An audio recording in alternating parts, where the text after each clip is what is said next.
Good morning. Today is Friday, January 1st, 2021.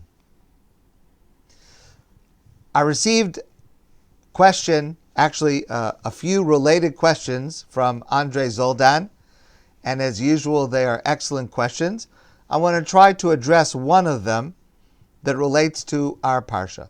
So Andre's question is, in the blessings that Yaakov gives to his children, he refers, when he speaks to Levi, to the massacre that Shimon and Levi had imposed on Shechem after the abduction of their sister Dinah, and is critical of Levi at that time. So the question is, if Levi did something that was very bad and was rebuked by his father Yaakov, how is it that Levi merited to be able to serve the Kohanim, the Leviim, in the Beis Hamikdash, in the Holy Temple? Why should they be given such a high, prestigious honor if Levi had done something that is criticized so strongly? So it's an excellent question. And I want to very, very briefly address that, and then I want to go on to a second unrelated subject. First of all, concerning the incident of Shimon and Levi, what they did with Shechem after Dinah, their sister, was abducted, the Torah is very unclear about how to classify that, how to evaluate that. Yaakov himself has two different reactions recorded in the Torah. At the time that it occurs, Yaakov has one reaction, and at the end of his life in our Parsha, Yaakov has quite a different reaction. The Mefarshim, our commentators, have directly opposite interpretations of what lesson we are supposed to learn from that event, and that is an extremely important subject with real life consequences. And that is a subject for another time. We've discussed that in the past, and hopefully we'll come back to that another time. Also, I think that it's not right to say that the descendants of Levi would be punished for what Levi did. We do have a fundamental principle. Each person is responsible for their actions and is not held accountable for the actions of somebody else. Rather, what I think is happening in our Parsha is Yaakov may be pointing out proclivities, characteristics. Maybe you could phrase it as stereotypes about each of them that need to be channeled in a positive direction. And that's actually what Yaakov says to Levi. The words are, in our Parsha, Arur apam ki az. Cursed is their rage, for it is fierce. Afitzeim b'Yisrael. I will scatter them in Israel. So first notice, it's not a criticism of the person, but a criticism of the ferocity of the rage. That's number one. And number two, the tribe of Levi is scattered in Israel once the Jewish people enter the land of Israel after the exodus from Egypt.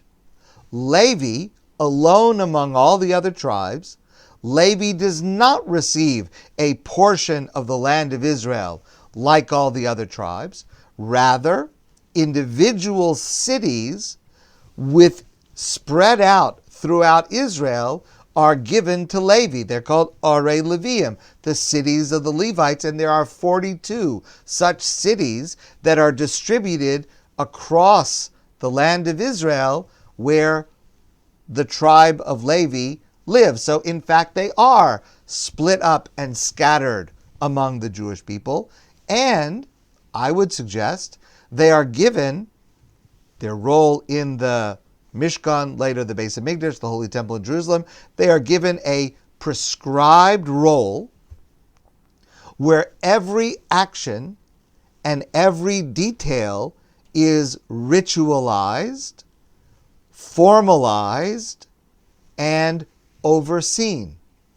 So I think the message is that Levi has a power, an energy that in one context can be destructive, so it needs to be channeled into a context where it can be constructive and positive. And I think that that is true in different ways for most people. And I also think it takes a very perceptive parent like Yaakov to be able to figure that out for each child. So I think that's what's happening in that section of this parsha. Let me share one more thing very quickly. I read this from Sivan Rahab Meir. Among the blessings that Yaakov gives to his sons, there is a bracha, blessing for his son Yisachar. And to his son Yisachar he says, Vayar menucha ki tov. And he saw a resting place that it was good.